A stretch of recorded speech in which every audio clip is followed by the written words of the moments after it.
সুপ্রিয় শিক্ষার্থীবৃন্দ, আজকের অনলাইন ক্লাসে সবাইকে স্বাগতম। আমি ওমর ফারুক। অষ্টম শ্রেণীর বিজ্ঞান বিষয়ের রাসায়নিক বিক্রিয়া অধ্যায়টি নিয়ে আজকে আমরা আলোচনা করব। এক্ষেত্রে আমরা এই পাঠটিকে দুইটি ভাগে বিভক্ত করেছি, পার্ট 1 এবং পরবর্তী ক্লাসে অর্থাৎ আগামী দিন পার্ট 2 নিয়ে আলোচনা করব। তো পার্ট 1-এ যে সকল বিষয় নিয়ে আমরা আলোচনা করব, তাহলে প্রতীক, সংকেত, যোজনী, যৌগমূলক এবং রাসায়নিক বিক্রিয়া। আশা করি তোমরা দূর থেকেই শুনতে পাচ্ছ। তো আমি যে বিষয়টা নিয়ে বারবার বলবো যে তোমরা অবশ্যই ঘরে থাকবে এবং এই করোনা মহামারী চলাকালীন সময়ে ঘরে বসেই আমাদের অনলাইন ক্লাসগুলিতে যুক্ত হয়ে জুম অ্যাপ্লিকেশনের মাধ্যমে তোমরা সরাসরি কানেক্টিং হয়ে ক্লাসগুলি করতে পারবে। সময় 2টা থেকে শুরু করে 2টা থেকে তোমরা ক্লাসটা শুরু করতে পারবে এবং এই ক্লাসটা চলবে প্রতিদিন 2টা থেকে। কখনো বিজ্ঞান অথবা কখনো গণিত, আইসিটি ইত্যাদি বিভিন্ন বিষয় নিয়ে আলোচনা করব। তো আজকের বিষয় হচ্ছে অষ্টম শ্রেণীর বিজ্ঞান বিষয়ের রাসায়নিক বিক্রিয়া অধ্যায়টির পার্ট 1 অর্থাৎ প্রতীক, সংকেত, যোজনী, যৌগমূলক এবং রাসায়নিক বিক্রিয়া সম্পর্কে। তো প্রস্তুত থাকো সবাই খাতা কলম নিয়ে। আমরা আলোচনা করছি, শুরু করছি। তোমরা এক্ষেত্রে অবশ্যই নিজেদেরকে ধৈর্যের সাথে মনোনিবেশ করবে এবং সংযুক্ত থাকবে। তো আশা করি সবাই শুরু করতে যাচ্ছি আমরা। প্রতীক অর্থাৎ প্রথম আলোচনার বিষয়টি হলো প্রতীক বলতে কি বোঝায়। অর্থাৎ কোনো কিছুকে চেনার জন্য তার একটি সংক্ষিপ্ত রূপ, কোনো কিছুকে চেনার জন্য বা জানার জন্য সংক্ষিপ্ত রূপ হিসেবে যে অক্ষর দ্বারা প্রকাশ করা হয় সেটা হলো প্রতীক। এক্ষেত্রে প্রতিটি মৌলিক পদার্থের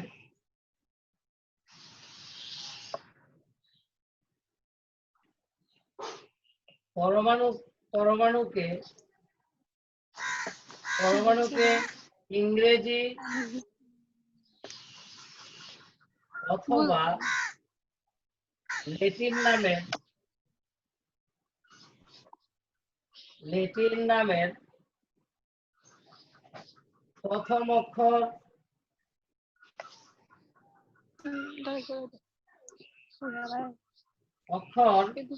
বা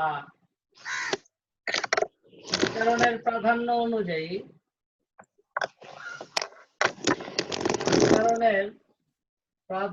অনুযায়ী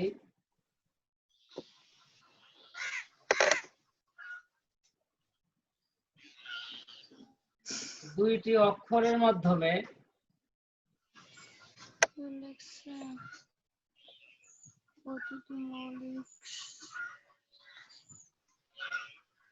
প্রতিটি মৌলিক পদার্থের পরমাণুকে ইংরেজি অথবা ল্যাটিন নামের প্রথম অক্ষর অথবা উচ্চারণের প্রাধান্য অনুযায়ী দুইটি অক্ষরের মাধ্যমে প্রকাশ করা হলে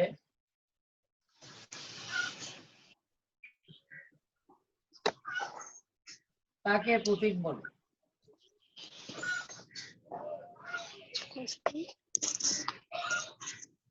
যেমন হাইড্রোজেনের প্রতীক H। হাইড্রোজেনকে আমরা যদি ইংরেজিতে লিখি তাহলে HYDROGEN।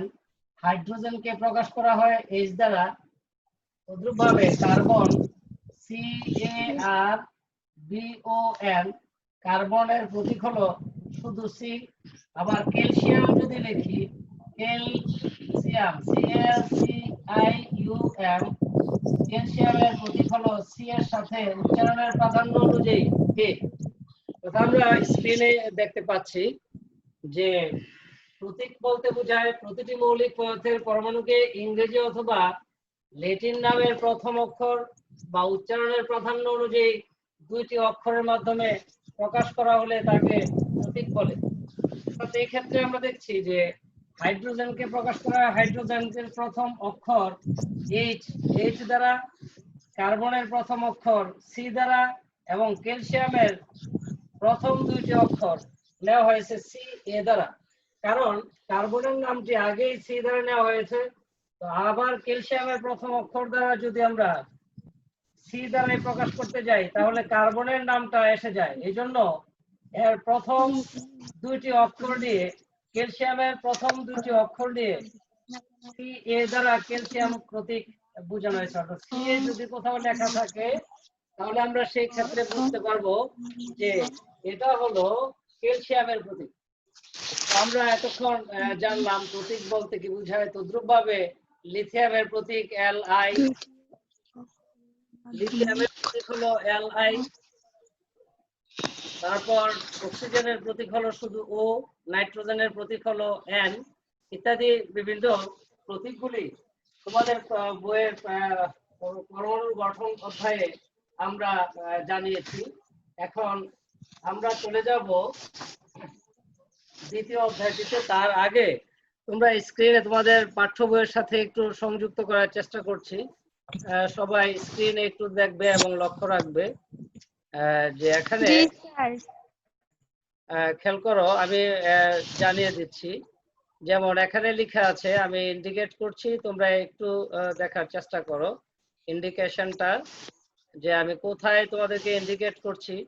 যে সাধারণত মৌলের পুরো নামের নাম না লিখে ইংরেজি বা ল্যাটিন নামের একটি বা দুটি অক্ষর দিয়ে সংক্ষেপে মৌলটিকে প্রকাশ করা হয়।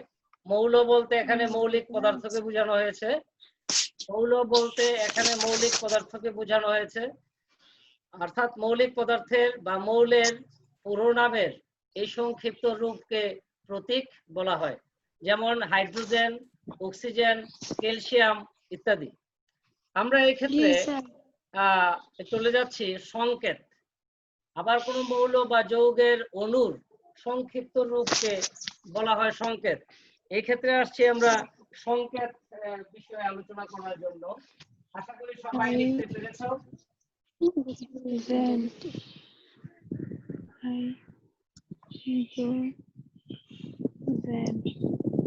আশা করি সবাই প্রতীক সম্পর্কে লিখতে পেরেছো। এবার আমরা চলে যাচ্ছি সংকেত বলতে কি বোঝায় এই সম্পর্কে আলোচনা করার জন্য।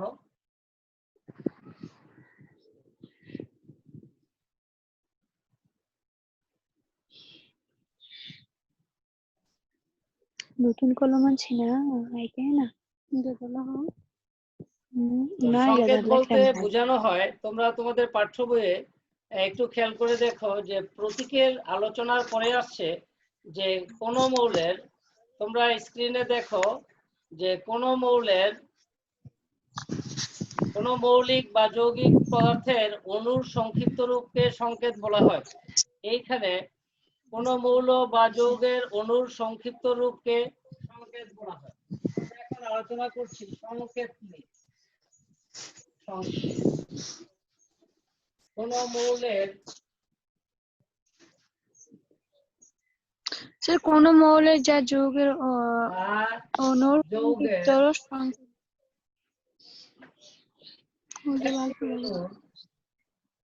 অণুর সংক্ষিপ্ত রূপকে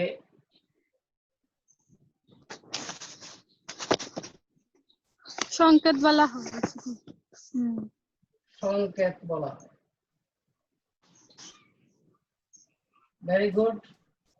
তাহলে আমরা কোন মৌলের অণু বলতে কি বোঝায়, অর্থাৎ আমরা যদি বলি পানি, পানির অণু হচ্ছে পানির অণু, অর্থাৎ পানির মধ্যে যে সকল মৌলিক পদার্থ রয়েছে, যেমন হাইড্রোজেনের দুইটা পরমাণু এবং অক্সিজেনের একটি পরমাণু, এটাই সংক্ষিপ্ত রূপ। অর্থাৎ H2O দ্বারা আমরা বুঝবো যে এটা হলো পানির অণু। এরপরে তোমাদের বইয়ে আলোচনা আছে অক্সিজেনের অণু, হাইড্রোজেনের অণু এবং হাইড্রোক্লোরিক অ্যাসিডের অণু সম্পর্কে। তোমরা এবার দেখো যে পানির অণু বলা হয়েছে H2O, অক্সিজেনের অণু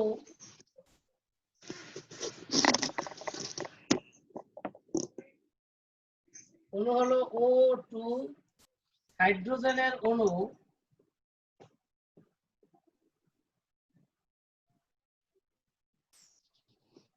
হলো H2 হাইড্রোক্লোরিক অ্যাসিডের অণু। আমার নাম্বার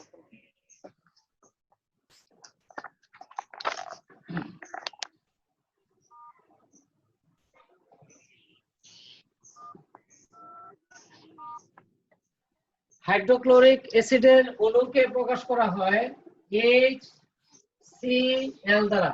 অর্থাৎ হাইড্রোক্লোরিক অ্যাসিডের মধ্যে রয়েছে হাইড্রোজেন এবং ক্লোরিন। হাইড্রোজেনের একটি পরমাণু এবং ক্লোরিনের একটি পরমাণু, এই দুইটি পরমাণু একত্রিত হয়ে হাইড্রোক্লোরিক অ্যাসিড গঠন করে। এবার আমরা চলে যাচ্ছি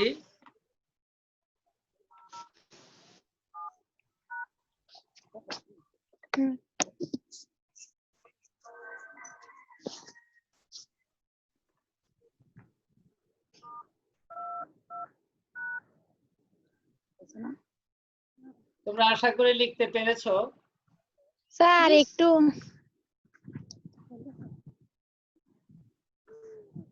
লিখতে থাকো, দ্রুতই লেখাটা শেষ করবে।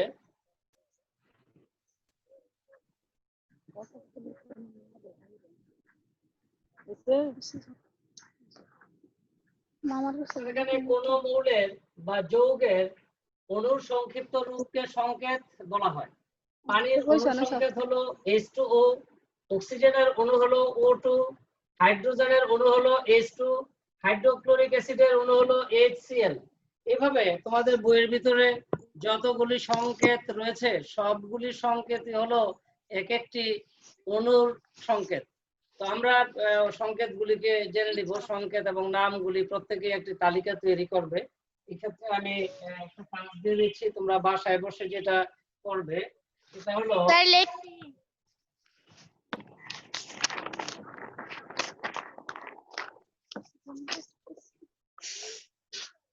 এই ক্ষেত্রে একটি কাজ তোমাদেরকে আমি দিচ্ছি। এই কাজটা তোমরা করার চেষ্টা করবে, পাঠ্য বই থেকে অবশ্যই লিখবে। যেমন পাঠ্য বইয়ের মধ্যে লেখা আছে, এরকম লেখা থাকবে H2SO4, এর পাশে বা নিচে লেখা থাকবে যে সালফিউরিক অ্যাসিড, সালফিউরিক অ্যাসিড, বা এরকম লেখা থাকবে যে ক্যালসিয়াম CaCO3, তাহলে আমরা লিখবো ক্যালসিয়াম কার্বনেট, ক্যালসিয়াম কার্বনেট। এইভাবে প্রতিটা অণুর নামগুলি কোনটাকে কি বলে এবং সেখানে কি কি মৌলিক পদার্থ রয়েছে আমরা যেন দেখে বুঝতে পারি। যেমন এখানে রয়েছে সালফিউরিক অ্যাসিডের মধ্যে রয়েছে H মানে হাইড্রোজেন, S মানে সালফার, O মানে অক্সিজেন। অর্থাৎ হাইড্রোজেনের এটা হলো পরমাণুর সংখ্যা, S এর মাঝে কোনো পরমাণুর সংখ্যা লেখা নেই, বুঝতে হবে এখানে একটি সালফার পরমাণু। অক্সিজেনের পরে লেখা আছে O, মানে অক্সিজেনের পরে লেখা আছে 4, অর্থাৎ এটা দ্বারা বোঝা যায় অক্সিজেনের 4টা পরমাণু। আর এই সবগুলি পরমাণু মিলেই হলো একটা অণু। অর্থাৎ সালফিউরিক অ্যাসিডের অণুতে হাইড্রোজেন, সালফার এবং অক্সিজেন রয়েছে। হাইড্রোজেনের সালফিউরিক অ্যাসিডের অণুতে রয়েছে হাইড্রোজেন, সালফার এবং অক্সিজেন। হাইড্রোজেনের 2টি পরমাণু, সালফারের একটি পরমাণু, অক্সিজেনের 4টে পরমাণু মিলে সালফিউরিক অ্যাসিড গঠন করে। আর এখানে আমরা একটি পদার্থ দেখতে পাচ্ছি যে ক্যালসিয়াম কার্বনেট। তো তোমরা বাড়ির কাজটা যেভাবে করবে সেটা হলো একটা টেবিলের মতো তৈরি করবে, যেখানে টেবিলটা হবে এরকম।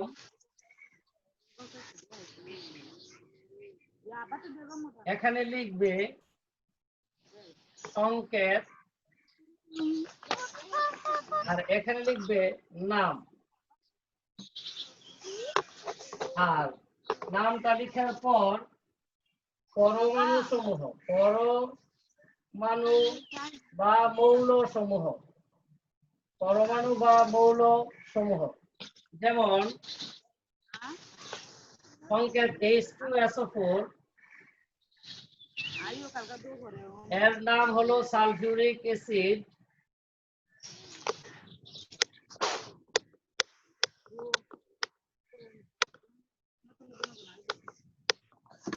আর পরমাণু রয়েছে এখানে হাইড্রোজেন,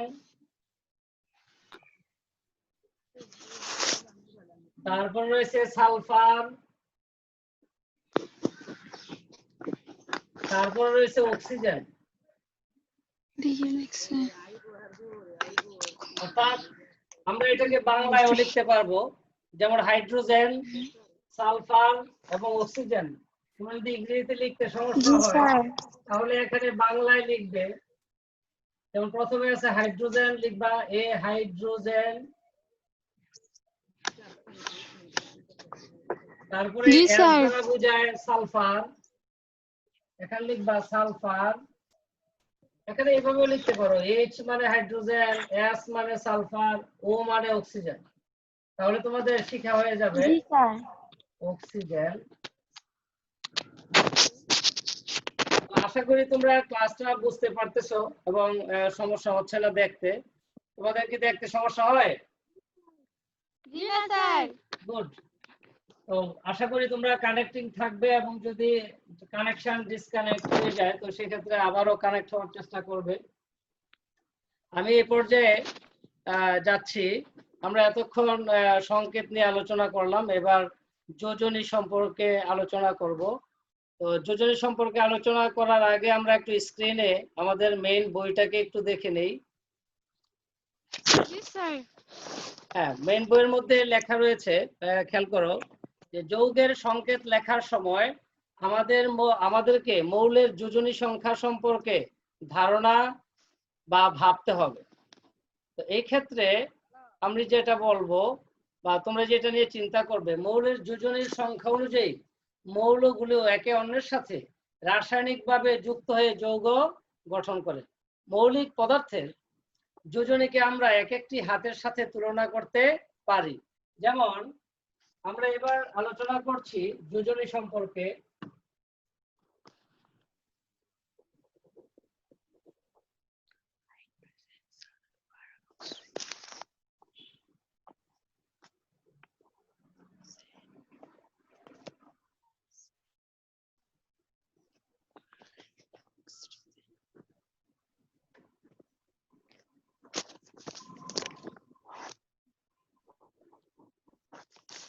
যোজনী হলো একটি যৌগে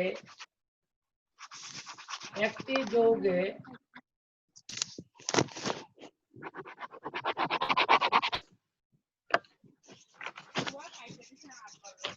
একটি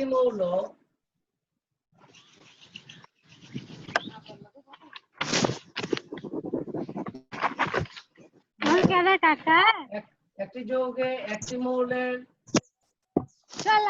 কতটি পরমাণু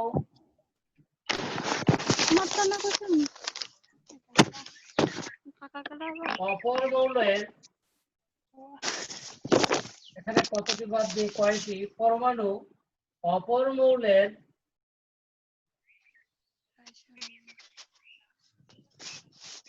যে কয়টি পরমাণুর সাথে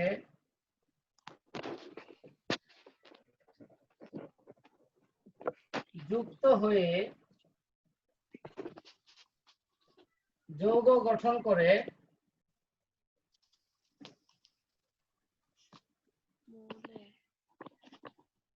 তাকে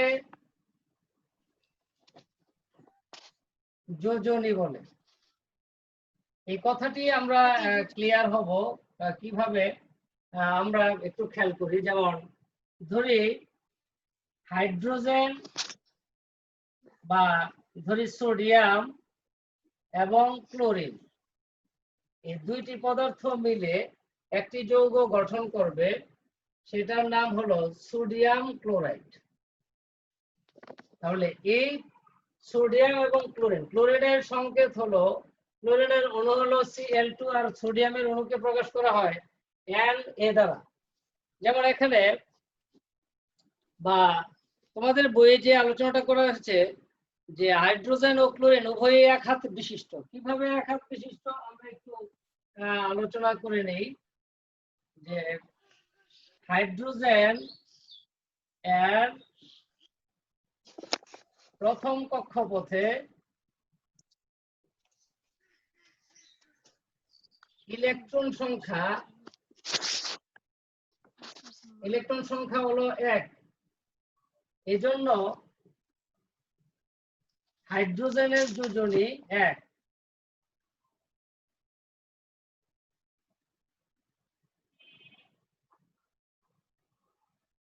তোমরা একটু খেয়াল করো যে এজন্য হাইড্রোজেনের যোজনী 1 আর ক্লোরিন এর সর্বশেষ কক্ষপথে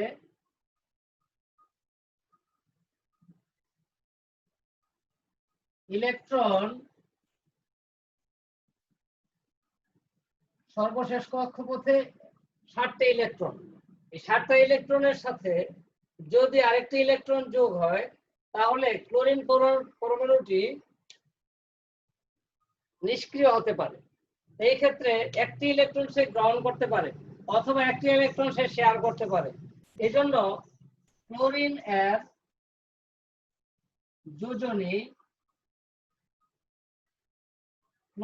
যোজনী হলো 1। তাহলে দেখা যায় হাইড্রোজেনের যোজনী এবং ক্লোরিনের যোজনী একই, অর্থাৎ উভয়ের যোজনী সমান। এজন্য আমরা হাইড্রোক্লোরিক অ্যাসিডের হাইড্রোজেন এবং ক্লোরিনের সমন্বয়ে যে যৌগটি গঠিত হবে সেই ক্ষেত্রে হাইড্রোজেনের একটি পরমাণু এবং ক্লোরিনের একটি পরমাণু নিয়ে হাইড্রোক্লোরিক অ্যাসিডের সংকেত। এই ক্ষেত্রে হাইড্রোজেনের যোজনী 1, ক্লোরিনের যোজনী 1। যেহেতু উভয়ের সমান তাই আমরা হাইড্রোজেনের একটি পরমাণুর যোগ্যতা আর ক্লোরিনের একটি পরমাণুর যোগ্যতা সমান দেখতে পাই। এই জন্য হাইড্রোজেনের একটি পরমাণু এবং ক্লোরিনের একটি পরমাণু নিয়ে হাইড্রোক্লোরিক অ্যাসিড গঠিত হয়। হাইড্রোক্লোরিক অ্যাসিড বা হাইড্রোজেন ক্লোরাইড।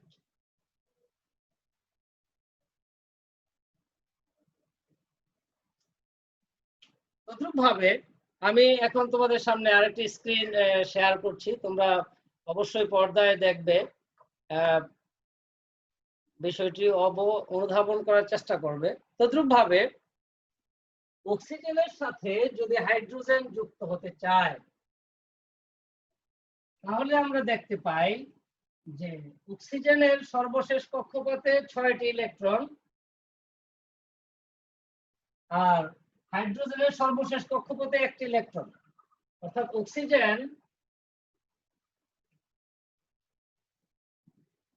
অক্সিজেন সর্বশেষ কক্ষপথে 6টি ইলেকট্রন থাকায় সে যদি আরো 2টি ইলেকট্রন গ্রহণ করতে পারে তাহলে সে নিষ্ক্রিয়তার ধর্ম লাভ করতে পারে। এই ক্ষেত্রে অক্সিজেনের যোজ্যতা হলো 2। অর্থাৎ মৌল সমূহ বা পরমাণু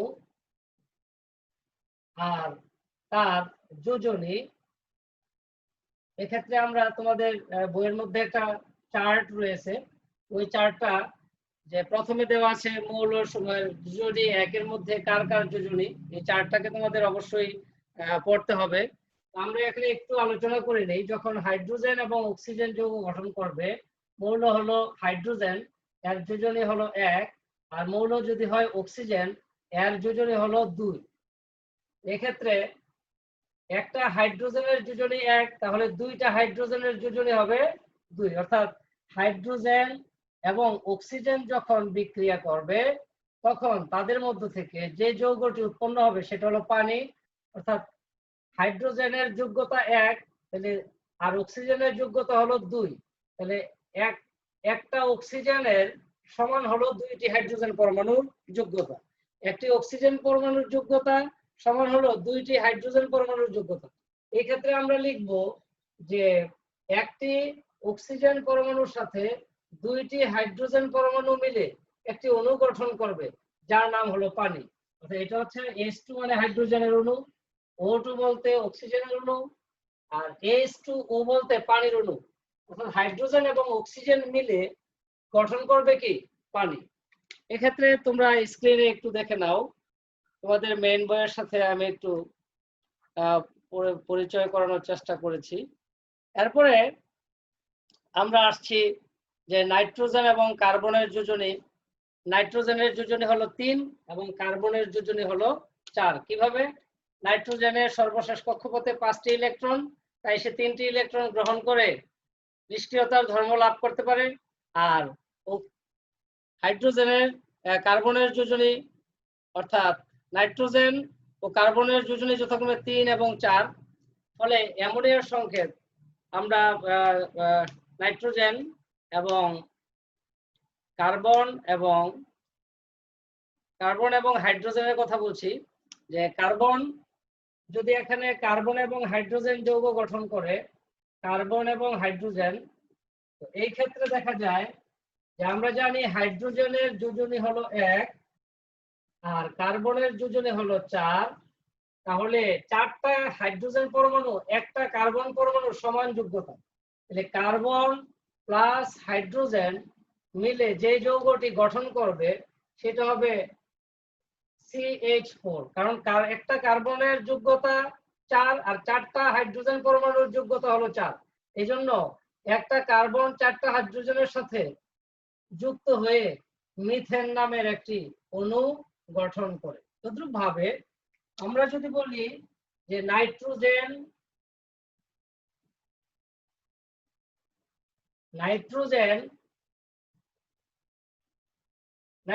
যোজনী আমরা জানি 3 আর হাইড্রোজেনের যোজনী আমরা জানি 1। এই ক্ষেত্রে একটা নাইট্রোজেনের যোগ্যতা 3টা হাইড্রোজেনের সমান। তাহলে একটা নাইট্রোজেন পরমাণু, নাইট্রোজেন আর হাইড্রোজেন যখন যুক্ত হবে তখন একটা নাইট্রোজেনের সাথে 3টা হাইড্রোজেন পরমাণুর প্রয়োজন হবে। তাহলে তখন এটা গঠিত হবে অ্যামোনিয়া।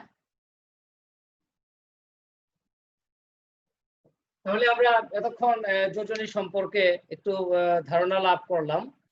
তো এবার আমরা চলে যাব যে কয়েকটি মৌল ও যৌগমূলকের যোজনী সংক্রান্ত যে টেবিলটি রয়েছে, যে একযোজী মৌলসমূহ, দ্বিযোজী মৌলসমূহ, 3যোজী মৌলসমূহ এবং 4যোজী মৌল সম্পর্কে আমরা এটাকে পুরোটাই বুঝে অথবা বুঝার চেষ্টা করব এবং এই যোজনীগুলি মনে রাখার চেষ্টা করব।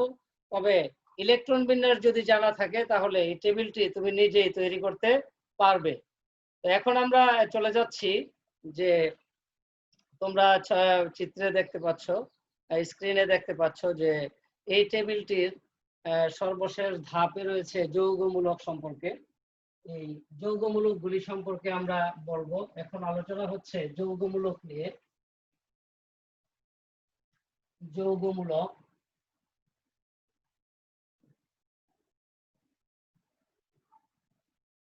তো আমরা দেখতে পাচ্ছি যৌগমূলকগুলোর মধ্যে অ্যামোনিয়াম লেখা আছে প্রথমে NH4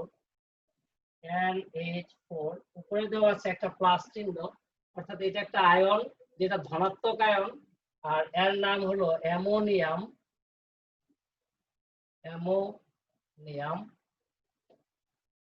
এরপরে লেখা আছে OH মাইনাস, অর্থাৎ এটা একটা ঋণাত্মক আয়ন বা আধান যেটা হলো হাইড্রোক্সিল। আমি এখন যেগুলি লিখছি সবগুলি যোজনী 1, অর্থাৎ তার হাত হবে একটা। এরপরে রয়েছে নাইট্রাইট এবং নাইট্রেট। নাইট্রাইট হলো NO2, এর যোজনীয় 1, এর নাম নাইট্রাইট যৌগমূলক। তো আমরা এর আগে দেখেছি হাইড্রোজেন এবং অক্সিজেন যখন যুক্ত হয় হাইড্রোজেন মূলক, হাইড্রোজেন আয়ন এবং অক্সিজেন আয়ন মিলে তৈরি করে হাইড্রোজেন আয়ন এবং অক্সিজেন আয়ন যখন মিলে তখন তৈরি হয় পানি, অর্থাৎ H2O। কিন্তু এই ক্ষেত্রে আমরা দেখতেছি যে এগুলি মুক্ত ভাবে রয়েছে, অর্থাৎ এরা যে কোনো ধাতু অথবা ধনাত্মক বা ঋণাত্মক আয়নের সাথে যুক্ত হতে পারবে। অর্থাৎ এই যৌগমূলকটি একাধিক পরমাণু রয়েছে। এই যৌগমূলকের মধ্যে একগুচ্ছ পরমাণু রয়েছে যেখানে রয়েছে নাইট্রোজেন এবং হাইড্রোজেন। যখন এরা ধরি যে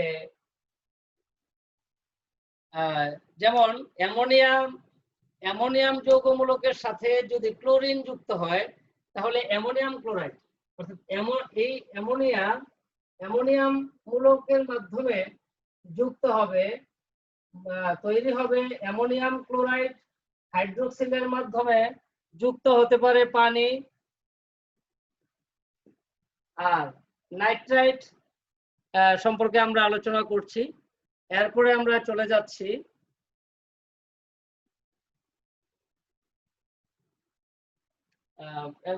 যাচ্ছি যৌগমূলকের সংজ্ঞা সম্পর্কে। তোমরা স্ক্রিনে একটু দেখে নাও যে একগুচ্ছ পরমাণু যখন স্বাধীনভাবে অপর একটি ধাতু বা মূলকের সাথে যুক্ত হয়ে, আমরা যৌগমূলকের সংজ্ঞাটি লিখছি যে একগুচ্ছ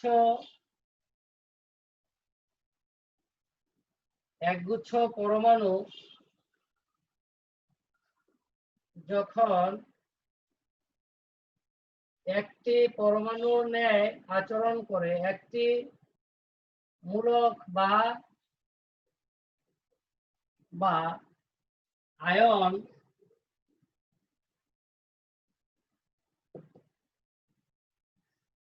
হিসেবে আচরণ করে,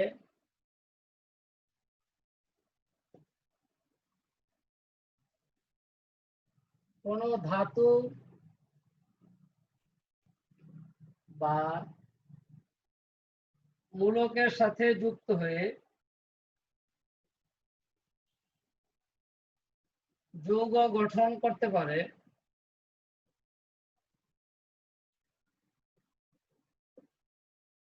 একগুচ্ছ পরমাণু যখন একটি মূলক বা আয়ন হিসেবে আচরণ করে এবং কোনো ধাতু বা মূলকের সাথে যৌগ গঠন করতে পারে, তখন ওই পরমাণু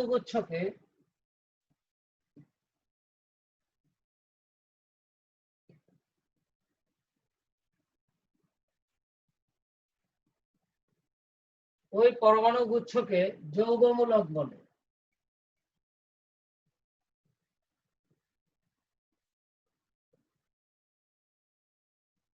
যেমন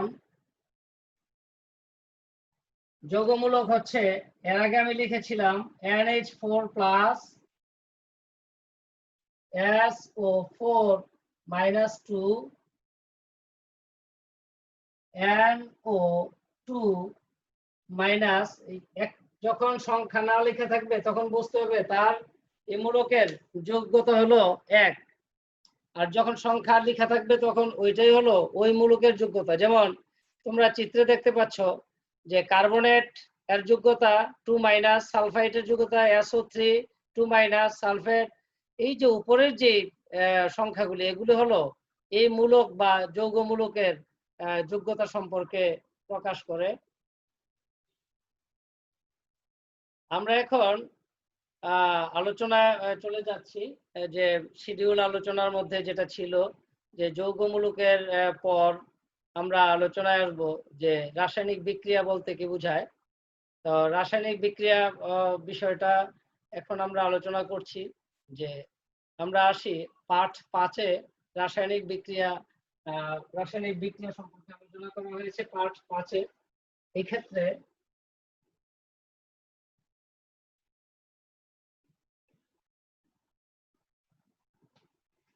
রাসায়নিক বিক্রিয়া হলো এমন একটি প্রক্রিয়া যে প্রক্রিয়ায় নতুন নতুন পদার্থ গঠিত হয়। অর্থাৎ রাসায়নিক বিক্রিয়ার সংজ্ঞাটি হবে যে প্রক্রিয়ায়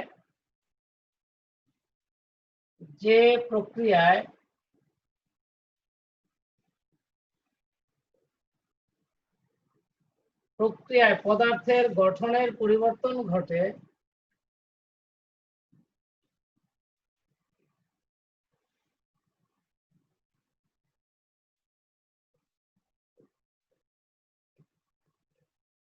তাকে রাসায়নিক বিক্রিয়া বলে।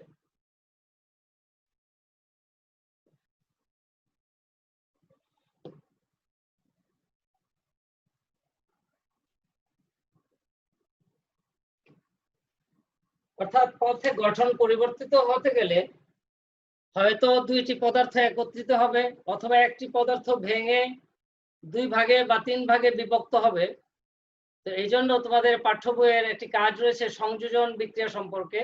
অর্থাৎ সংযোজন বিক্রিয়াটি হলো এমন একটি প্রক্রিয়া যে প্রক্রিয়ায় দুই বা ততোধিক মৌল, দুইটি মৌল একত্রিত হয়ে কেবল একটি যৌগ গঠন করবে, কেবল একটি যৌগ গঠন করবে।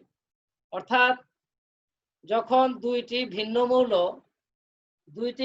মৌল একত্রিত হয়ে যখন একটি যৌগ গঠন করে, কেবল একটি যৌগ গঠন করে, তখন তাকে বলে সংযোজন বিক্রিয়া।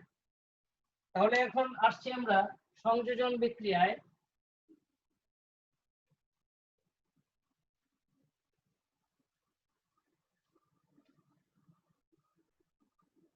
বিক্রিয়াগুলো কি কি আমরা সেই হিসেবে এখন আলোচনা করব, তোমরা খাতায় লিখে নাও। এক, বিক্রিয়াগুলি হলো সংযোজন বিক্রিয়া। তোমরা উপরের শ্রেণীতে গেলে আরো বিভিন্ন ধরনের বিক্রিয়া সম্পর্কে জানবে। আমরা এই পর্যায়ে আলোচনা করছি সংযোজন বিক্রিয়া। দুই, বিয়োজন বিক্রিয়া।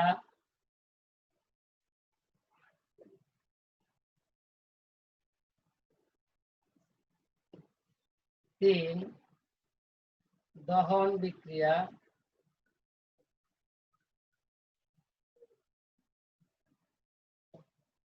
চার, প্রতিস্থাপন বিক্রিয়া।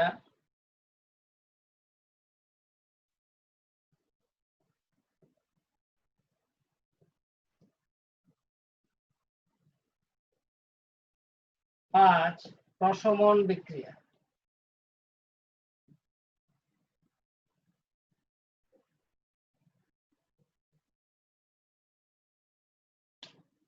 তো আমরা এবার যে বিষয়টা নিয়ে আলোচনা করছি সেটা হলো সংযোজন বিক্রিয়া। আর সংযোজন বিক্রিয়া সম্পর্কে আমরা একটু দেখে নিই, পাঠ্য বইয়ের সাথে একটু আমরা শেয়ার করি পাঠ্য বইটি। পাঠ্য বইয়ের পাঠ 5-এর মধ্যে রয়েছে তোমাদের সংযোজন বিক্রিয়া সম্পর্কে। তো এই ক্ষেত্রে আমরা জানবো যে সংযোজন বিক্রিয়া হলো যে এখানে আমরা দেখতে পাচ্ছি আয়রন এবং সালফার, আয়রন বা লোহা এবং সালফার মিলে গঠন করে ফেরাস সালফাইড।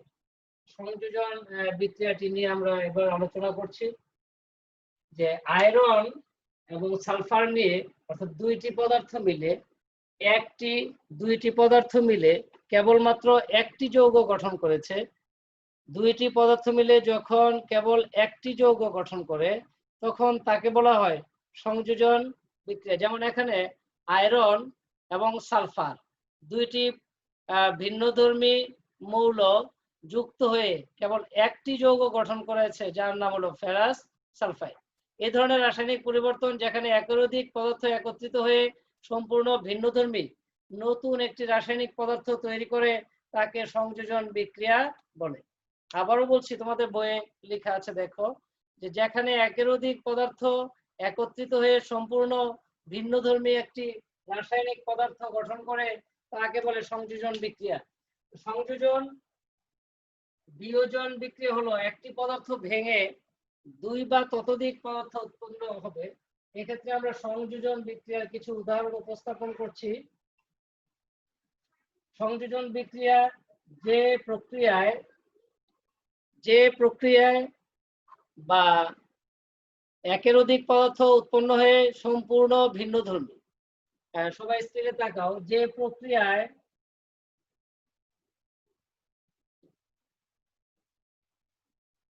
একের অধিক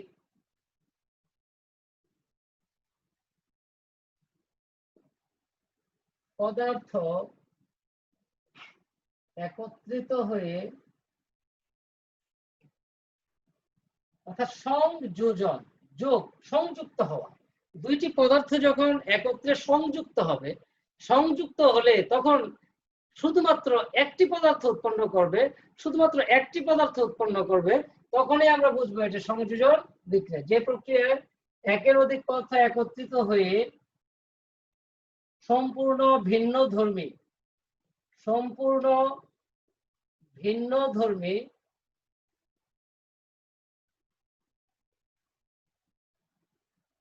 একটি নতুন যৌগ গঠন করবে,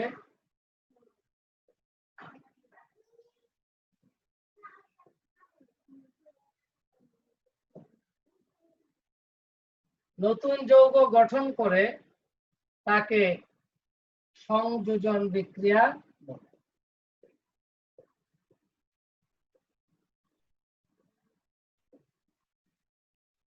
যেমন যেমন হাইড্রোজেন একটি ভিন্নধর্মী পদার্থ আর অক্সিজেন একটি ভিন্নধর্মী পদার্থ। যখন এই দুইটি মিলে H2O একটি মাত্র যৌগ গঠন করলো, তখন এটা একটি সংযোজন বিক্রিয়া। আয়রন যখন সালফারের সাথে যুক্ত হলো, তখন আয়রন সালফাইড বা ফেরাস সালফাইড যৌগ গঠন করলো। এরপর জিঙ্ক যখন সালফারের সাথে যখন যুক্ত হলো, তখন জিঙ্ক সালফাইড নামক যৌগ উৎপন্ন হলো। এই ক্ষেত্রে তিনটি হলো সংযোজন বিক্রিয়া। মনে রাখতে হবে যে একের অধিক অর্থাৎ একটার অধিক দুইটি পদার্থ বা তিনটি পদার্থ একত্রিত হয়ে যদি একটি মাত্র যৌগ গঠন করে, তখন তাকে বলে সংযোজন বিক্রিয়া। পরীক্ষায় এরকম থাকতে পারে, বিক্রিয়ার সমীকরণ দেওয়া থাকতে পারে, সেখান থেকে বলা হতে পারে যে 1 নং সমীকরণটি কোন ধরনের বিক্রিয়াকে নির্দেশ করে। তাহলে আমরা বিক্রিয়ার দিকে ভালোভাবে অনুধাবন করার চেষ্টা করব যে এটা কোন ধরনের বিক্রিয়া, দুইটি পদার্থ একত্রিত হয়ে বিক্রিয়াটি সম্পন্ন হয়েছে, নাকি একটি পদার্থ ভেঙে দুই বা ততোধিক পদার্থ উৎপন্ন হয়েছে, নাকি এখানে অ্যাসিড অম্ল বা ক্ষারক বিক্রিয়া করেছে, নাকি এর সাথে অক্সিজেন যুক্ত হয়েছে। এবং এই ধরনের অনুধাবন শক্তি যদি তোমাদের অর্জন করতে পারো, তাহলেই বিক্রিয়াগুলি সহজেই চিনতে পারবে। এখন আমি চলে যাচ্ছি বিয়োজন বিক্রিয়া।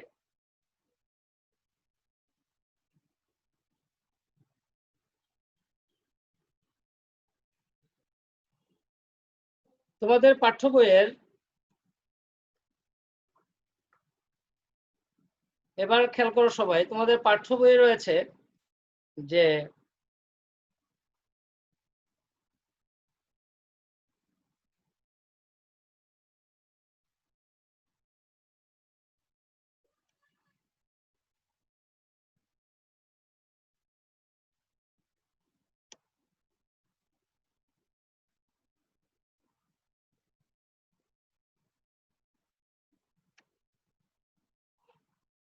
এখানে আমরা দেখতে পাচ্ছি যে কপার কার্বনেটকে যদি আমরা তাপ দিই, তাহলে ক্যালসিয়াম কপার অক্সাইড এবং কার্বন ডাই অক্সাইড উৎপন্ন হয়।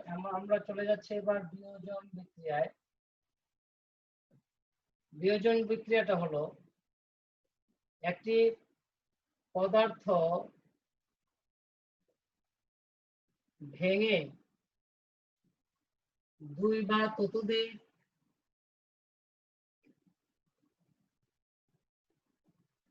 নতুন ধর্ম বিশিষ্ট, দুই বা ততোধিক ভিন্ন ধর্ম বিশিষ্ট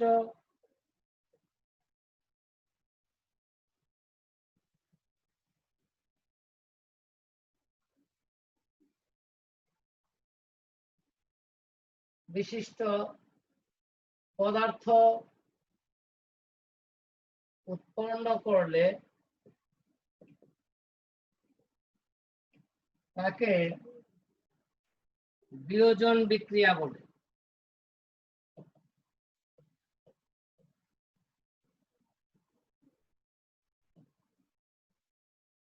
যেমন যেমন চুনাপাথর বা ক্যালসিয়াম কার্বনেট, এটাকে যদি, এটা একটা পদার্থ, একটি পদার্থ, এই পদার্থকে যদি আমরা তাপ দিই, তাহলে প্রথমে উৎপন্ন হবে calcium oxide plus carbon die oxide.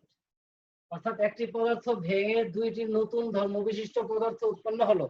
Calcium oxide মানে চুন, আর কার্বন ডাই অক্সাইড যেটা গ্যাসীয় পদার্থ, আমরা নিঃশ্বাসের সাথেও যেটা ত্যাগ করি, এই পদার্থটি উৎপন্ন হয় কোন সময়?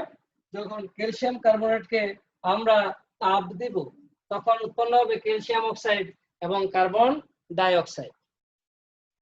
তোমরা আবারও মনে রাখবে যে একটি পদার্থ যদি বিয়োজিত হয়ে বা ভেঙে, একটি পদার্থ যদি বিয়োজিত হয়ে বা ভেঙে দুইটি পদার্থ উৎপন্ন করে, এই ক্ষেত্রে এই বিক্রিয়াটি হলো একটি বিয়োজন বিক্রিয়া।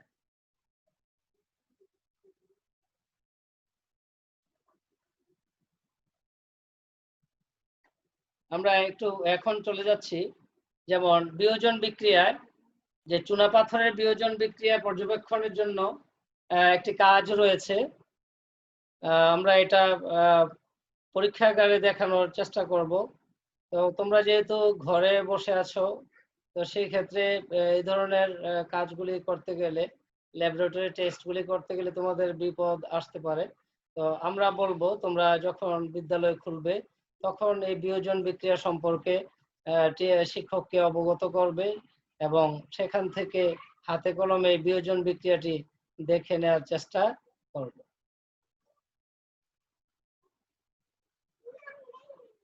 এখানে দেখো কার্বন অর্থাৎ ক্যালসিয়াম কার্বনেটকে যদি আমরা তাপ দিই তাহলে ক্যালসিয়াম অক্সাইড এবং কার্বন ডাই অক্সাইড উৎপন্ন হয়। তোমরা এখন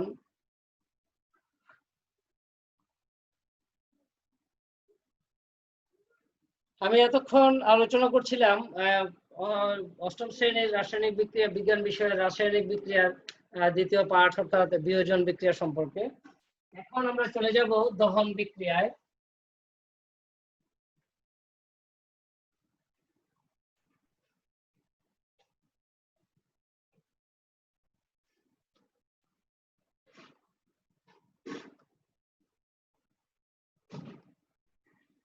আমরা চলে আসছি দহন বিক্রিয়া সম্পর্কে। তোমরা একটু স্ক্রিনে দেখার চেষ্টা করবে।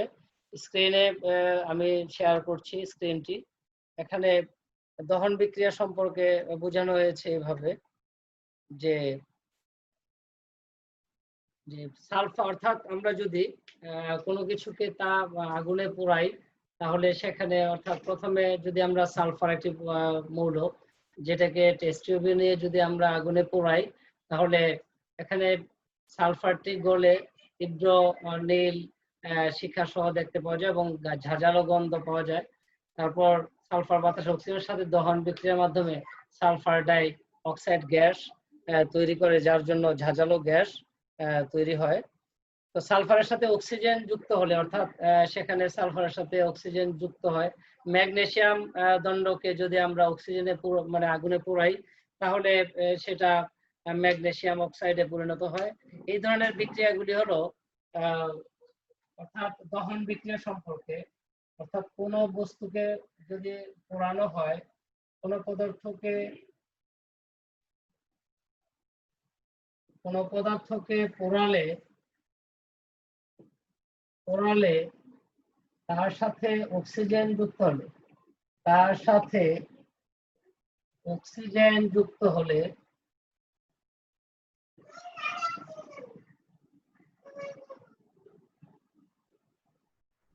এই ধরনের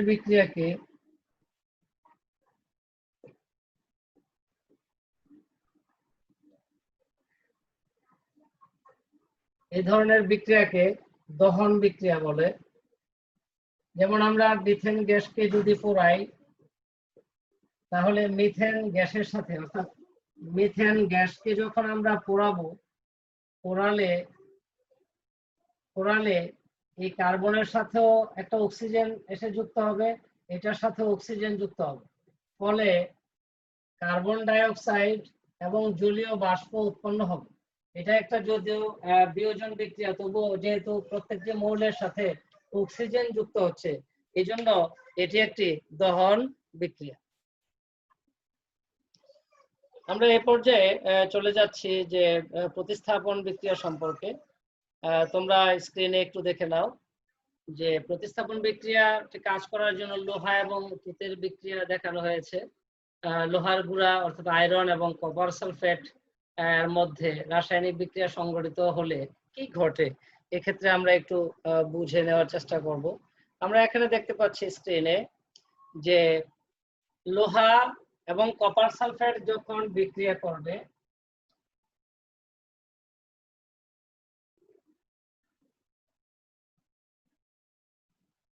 লোহা এবং কপার সালফেট যখন বিক্রিয়া করবে লোহাকে আমরা Fe দ্বারা প্রকাশ করি, মানে ফেরাম নাম থেকে এই নামটি এসেছে, যার ল্যাটিন নাম হলো ফেরাম। আমরা বা ইংরেজিতে বলি আয়রন এবং বাংলায় সেটা লোহা। কপার সালফেট এটার আরেকটি নাম হলো তুতে। তো কপার সালফেট এবং আয়রন বা কপার সালফেটের মধ্যে যদি আমরা আয়রন যোগ করি তাহলে কি ঘটবে, সেই ক্ষেত্রে আমরা বিক্রিয়াটি লিখে দেখাচ্ছি। প্রতিস্থাপন বিক্রিয়া, প্রতিস্থাপন শব্দটি আমরা বুঝতে পারতেছি প্রতিস্থাপন মানে একটির জায়গা অন্যটি যদি দখল করে তাহলে ওই বিক্রিয়াটাই হলো প্রতিস্থাপন বিক্রিয়া। যেমন যে বিক্রিয়ায়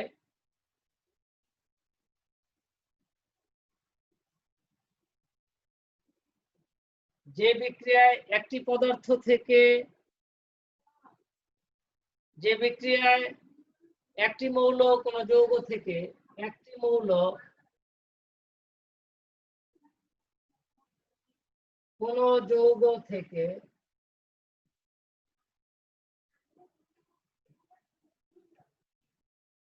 একটি মৌল কোন যৌগ থেকে অপর একটি মৌলকে সরিয়ে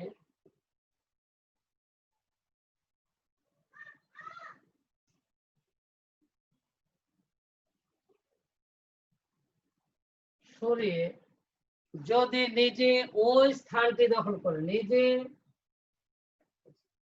ওই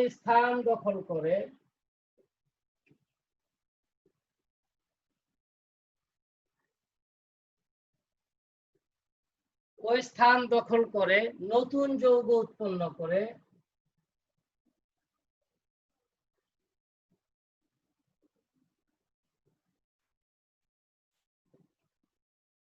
এই ধরনের বিক্রিয়াকে তাকে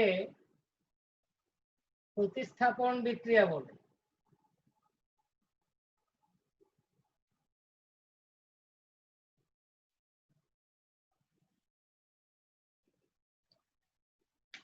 একটু খেয়াল করো তোমরা,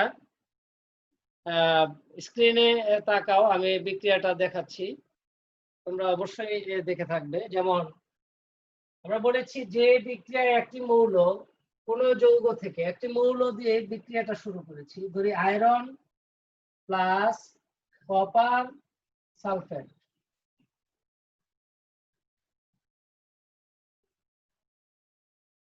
আয়রন বা কপার সালফেট দ্রবণে যখন আমরা আয়রন বা লোহার গুঁড়াকে দেব তখন এই আয়রনটা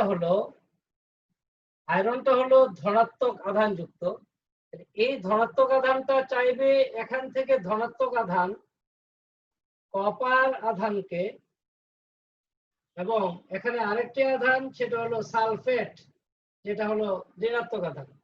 এখান থেকে এই আয়রন কপারকে সরিয়ে ওই জায়গাটা যদি দখল করে তখন হয়ে যাবে আয়রন সালফেট FeSO4। অর্থাৎ এখানে আয়রনের যোগ্যতাও 2, সালফেটের যোগ্যতাও 2, একটা ঋণাত্মক একটা ধনাত্মক। আর অবমুক্ত হবে কপার অর্থাৎ তামা। কপার শব্দটি হচ্ছে Cu নেওয়া হয়েছে কিউপ্রাম থেকে, যেটার নাম তামা। অর্থাৎ আয়রন আর কপার সালফেট যুক্ত হলে আয়রন কপারকে সরিয়ে ঠিক ওই স্থানটি দখল করে, অর্থাৎ এই আয়রনটা এই কপারের জায়গাটা দখল করে আয়রন সালফেট এবং কপার তৈরি করেছে। এখান থেকে সরিয়ে দিয়েছে কাকে? কপারকে। এই জন্য সরিয়ে আয়রনটা বসেছে কপারের জায়গায়, এই জন্য এটাকে বলে প্রতিস্থাপন বিক্রিয়া। অর্থাৎ আয়রন কপারকে প্রতিস্থাপিত করেছে, প্রতিস্থাপিত বলতে কপারের জায়গায় আয়রন বসেছে, এই জন্য এটি হলো একটি প্রতিস্থাপন বিক্রিয়া। আমরা সর্বশেষ চলে যাচ্ছি আমাদের সর্বশেষ পাঠ। আজকের সর্বশেষ পাঠটি হলো প্রশমন বিক্রিয়া। আমরা এখানে মনে রাখবো যে অম্ল বা অ্যাসিড এবং ক্ষারকের বিক্রিয়াই হলো প্রশমন বিক্রিয়া। অম্ল ও ক্ষারকের বিক্রিয়াই হলো প্রশমন বিক্রিয়া। অম্ল এবং ক্ষারকের বিক্রিয়াই হলো প্রশমন বিক্রিয়া। তোমরা শুনে থাকবে, অম্ল এবং ক্ষারকের বিক্রিয়াই হলো প্রশমন বিক্রিয়া, অর্থাৎ যে বিক্রিয়ার মাধ্যমে লবণ উৎপন্ন করা হয় সেটাই হলো প্রশমন বিক্রিয়া। তোমরা এবার একটি স্ক্রিনে দেখতে পাবে, তার সাথে তোমরা সংযুক্ত থাকো, আমরা এখন আলোচনা করব।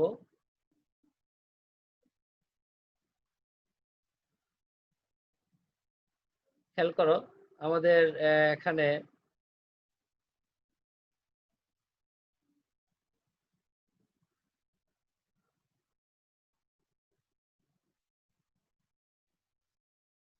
আমাদের এখানে একটি বিক্রিয়া আমরা দেখতে পাচ্ছি যে ক্যালসিয়াম অক্সাইড এবং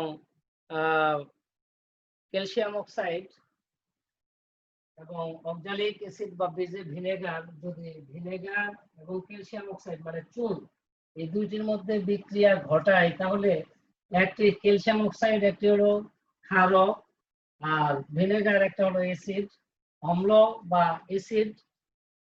আমরা এখন আলোচনা করছি প্রশমন বিক্রিয়া সম্পর্কে। প্রশমন বিক্রিয়াটি হলো যে বিক্রিয়ায় অম্ল ক্ষারক বিক্রিয়া করে, অম্ল ও ক্ষারকের বিক্রিয়াকে প্রশমন বিক্রিয়া বলে। অম্ল ক্ষারকের বিক্রিয়াকে প্রশমন বিক্রিয়া বলে।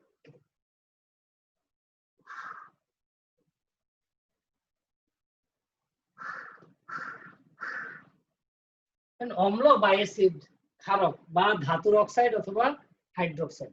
অম্ল বা ক্ষারক ধাতুর অক্সাইড বা হাইড্রোক্সাইডকে বলে ক্ষারক। চুন হলো ক্ষারীয় পদার্থ এবং অ্যাসিটিক অ্যাসিড হলো অম্লধর্মী পদার্থ, আর উৎপাদিত ক্যালসিয়াম অ্যাসিটেট হলো একটি লব নিরপেক্ষ পদার্থ। এই জাতীয় বিক্রিয়াকে, যেখানে বিপরীত ধর্মী পদার্থ একে অপরের সাথে বিক্রিয়া করে নিরপেক্ষ পদার্থ তৈরি করে, তাকে প্রশমন বিক্রিয়া বলে। অর্থাৎ দুইটি ভিন্ন ধর্মী পদার্থ, একটা হলো অম্ল একটা হলো ক্ষারক, যেমন calcium oxide plus oxalic acid CH3COOH। এখন এটার পার্ট হলো Ca, এটা হলো ধনাত্মক, আর অক্সিজেন এটা হলো ঋণাত্মক। এখানে দুইটি মূলক রয়েছে CH3 আর COOH, অর্থাৎ এর যোগ্যতা সমান, তাই এই পজিটিভ অংশটা নেবে এরকম যে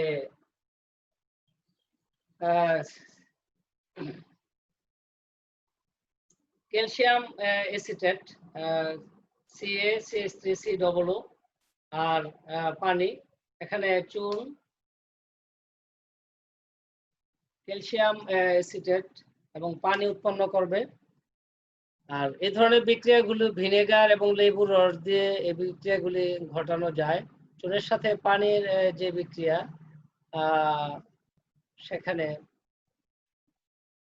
রাসায়নিক বিক্রিয়া ক্যালসিয়াম হাইড্রোক্সাইড, চুনে পানি যোগ করা, চুন পানির মধ্যে যেটা উৎপন্ন করছে সেটা হলো ক্যালসিয়াম হাইড্রোক্সাইড।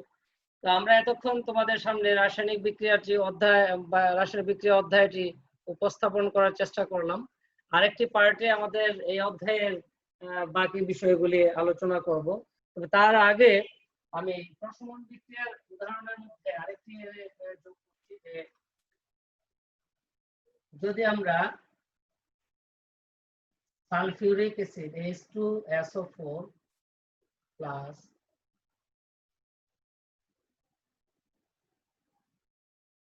ক্যালসিয়াম হাইড্রোক্সাইড এরকম নেই, তাহলে এই পজিটিভ অংশ এটাকে নিবে, আর অর্থাৎ ক্যালসিয়াম সালফেট নামক একটি লবণ উৎপন্ন হবে প্লাস পানি উৎপন্ন হবে। এখানে এটা হলো অ্যাসিড, এছাড়া হলো ক্ষারক, আর এখানে উৎপন্ন হবে লবণ বা নিরপেক্ষ পদার্থ প্লাস পানি। অর্থাৎ যে সকল বিক্রিয়ায় লবণ এবং পানি উৎপন্ন হয় সাধারণত তারাই হলো প্রশমন বিক্রিয়া বা অম্ল ও ক্ষারকের বিক্রিয়া। তো যে যেখানে আছো সুস্থ থাকবে, ভালো থাকবে এবং সবসময় পরিষ্কার পরিচ্ছন্ন থাকবে, ঘরে থাকার চেষ্টা করবে এবং আমাদের অনলাইন ক্লাসগুলিতে প্রত্যেক টিচারের সাথে যোগাযোগ করে, দুলালপুর চন্দ্রমণি উচ্চ বিদ্যালয়ের প্রত্যেকটি টিচারের সাথে যোগাযোগ করে তোমরা তোমাদের ক্লাসগুলি সম্পন্ন করার জন্য তাদের আইডি ও পাসওয়ার্ড নিয়ে ক্লাসে অংশগ্রহণ করার চেষ্টা করবে। তোমাদের সুস্থতা কামনা করে আজকে ক্লাস এই পর্যন্তই। আল্লাহ হাফেজ। বাংলাদেশ জিন্দাবাদ।